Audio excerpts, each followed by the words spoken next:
শেষ পর্যন্ত সৌজন্যতাকে সরিয়ে রেখে বহরমপুর লোকসভা কেন্দ্রে আরএসপি প্রার্থী হিসেবে শুক্রবার মনোনয়ন জমা দিলেন ঈদ মোহাম্মদ।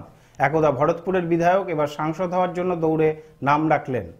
বামফ্রন্ট যদিও আগের কংগ্রেসের সাথে সৌজন্যতার খাতিরে এই আসনে প্রার্থী দিতে নাকচ ছিল, তবুও ত্রিদীপ চৌধুরীর আবেগকে জিইয়ে রেখে প্রার্থী দিল আরএসপি। চতুর্মুখী লড়াইয়ে বহরমপুর লোকসভা ভোটের বাজারে এখন সরগরম।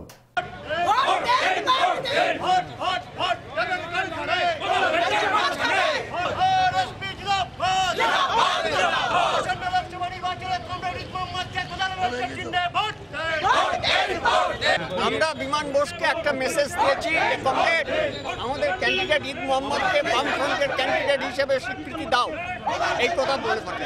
কিন্তু বামফ্রন্টের চেয়ারম্যান বিমান বোস